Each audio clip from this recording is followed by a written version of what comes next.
The billionaire had eaten dinner alone for so many years that silence no longer bothered him. Every evening, Wesley Foster sat at the end of a 14-seat dining table inside his luxurious Chicago penthouse, overlooking the sparkling lights of Lake Michigan. At 42, he owned one of America's largest real estate companies. His properties stretched across 6 cities, housing thousands of families. Investors admired him. Business magazines celebrated him. Yet every night he returned to an empty home. As he scrolled through emails during dinner, the television played quietly in the background until a breaking news report caught his attention. A reporter stood on a freezing Philadelphia sidewalk beside a young mother whose belongings were stacked inside black garbage bags. 2 frightened children clung to her coat while snow drifted around them. "This is 34-year-old Yolanda Jefferson," the reporter said. A certified nursing assistant and single mother of 2 who was evicted this morning after losing her job 4 months ago. Despite contacting her property management company several times asking for more time, her requests were never answered. Wesley barely looked up. Then the camera turned toward the apartment building. The reporter continued, "This property is owned by Foster Meridian Properties." Wesley's fork slipped from his hand. The address flashed across the screen. 1847, Kensington Avenue. His building. His company. His responsibility. He rushed to his office and opened the company's database. Yolanda Jefferson. 5 years as a tenant. 58 rent payments made on time. 2 missed payments. Evicted. 42 days. That was all it had taken for a hardworking mother to lose everything. Then the television showed Yolanda's little boy sitting on a garbage bag. "Mama," he asked quietly, "are we camping?" The question struck Wesley harder than any business loss he had ever experienced. He couldn't sleep that night. The next morning, he boarded the first flight to Philadelphia. For the first time in 20 years, the billionaire visited one of the buildings carrying his own company's name. The front door barely closed. The hallway lights were broken. Water stains covered the ceilings. The elevator hadn't worked in months. An elderly tenant named Mrs. Odessa Harmon invited him inside her apartment. "The heat hasn't worked properly for weeks," she said, pointing to a small space heater. "We call management, but nobody comes. They only remember us when rent is due." Wesley looked around in disbelief. He had earned millions from this building, yet he had never bothered to see how the people inside were living.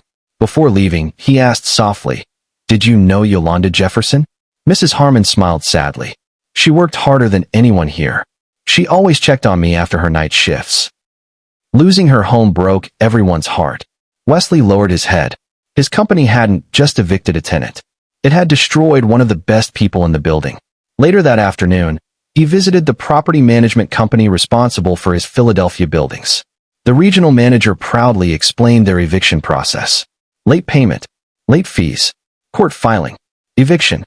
Everything was automated. Everything was efficient. Everything was legal. But did anyone actually speak to her? Wesley interrupted. The manager hesitated. "We don't have time for personal conversations." Those words echoed in Wesley's mind as he walked out. The system wasn't broken. It was working exactly as it had been designed, and he had approved every part of it. That evening, Wesley visited a church shelter where families without homes slept on folding cots. In one corner sat Yolanda. Her daughter, Xia, rested beside her with a school backpack under her head. Little Darnell slept peacefully on his mother's lap. Yolanda wasn't sleeping. She was filling out another job application. Wesley walked over carefully. "I saw your story," he said quietly. "I wanted to help." Without looking up, she replied, "I don't need pity." She finally met his eyes. "I need a job. I need a safe home. I need my children to stop sleeping on church floors." Wesley nodded. "I understand." "No," she answered. "You don't." For the next few days, he returned with groceries, warm clothes, books for the children, and toys for Darnell. He never mentioned who he really was. Slowly, the children began smiling around him. Xia loved drawing houses. Every picture looked the same. A small home with sunlight above it. One afternoon, the shelter television displayed a business interview. The screen showed Wesley Foster, CEO of Foster Meridian Properties. Yolanda froze. When Wesley arrived later that evening, she was waiting. "So you're the billionaire," she said. He nodded. "You own the building that threw my children onto the street." "I do." "You watched us suffer because of your company." "I did." She stared at him with tears she refused to let fall. You came here to make yourself feel better. He couldn't deny it. I came because I finally saw what I had refused to see. She folded her arms. My daughter still hides food because she's afraid she'll go hungry again. My son thinks sleeping on a church floor is camping. Her voice trembled. You can't erase that. No, Wesley admitted. But I can spend the rest of my life making sure it doesn't happen again. For the first time, Yolanda believed he meant it. Within 3 days, Wesley personally renovated another apartment in the same building. New heating, new locks, fresh paint, furniture, a stocked refrigerator. When Yolanda walked through the front door with her children, silence filled the apartment. Xia slowly touched the walls. Is this really my room? She whispered. It is, Yolanda smiled. Darnell climbed onto his new bed before looking at his mother. Mama. Yes. Are we staying this time? Yolanda hugged him tightly. Yes, baby. We're finally home. Standing quietly in the hallway, Wesley wiped away tears before anyone noticed. Returning to Chicago, he made the biggest decision of his career. Every pending eviction across all 14,000 apartments was immediately suspended. His executives protested. Investors complained. The board warned profits would fall. Wesley ignored them all. He fired the management company. He created a new housing policy. Before any eviction, a real employee had to visit the tenant in person. Every struggling family would receive financial counseling. Every hardship case would be reviewed individually. Emergency assistance would be available for tenants who lost jobs or faced medical emergencies. His lawyers called it risky. Wesley called it human. 6 months later, the results surprised everyone.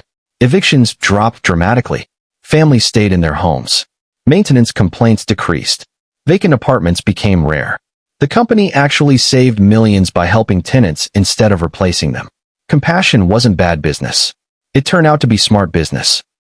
Meanwhile, Yolanda returned to work as a nursing assistant before enrolling in nursing school. Every night after putting her children to bed, she studied at the kitchen table. One evening Wesley visited. A pink note was taped above her books. Written in a child's handwriting, it read, "You can do it, Mama.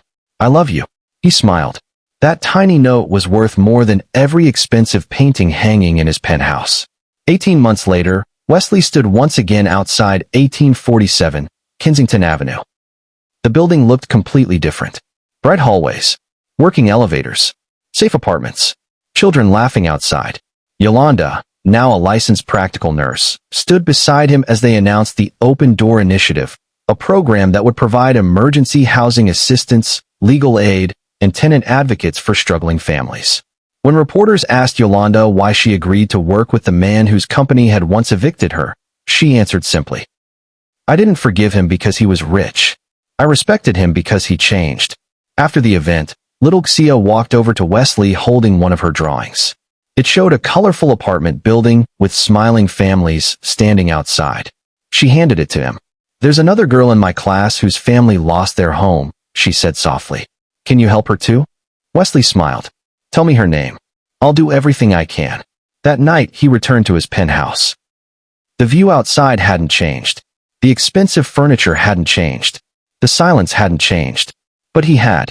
He finally understood that buildings were never just bricks and concrete. They were filled with birthdays, bedtime stories, homework, laughter, dreams, and families fighting every day to stay together. Owning buildings had made him a billionaire. Seeing the people inside them finally made him a human being. If this story touched your heart, don't forget to like this video, subscribe to the channel, and share it with someone who believes kindness can still change the world. Sometimes one act of compassion doesn't just save a family, it changes a life forever.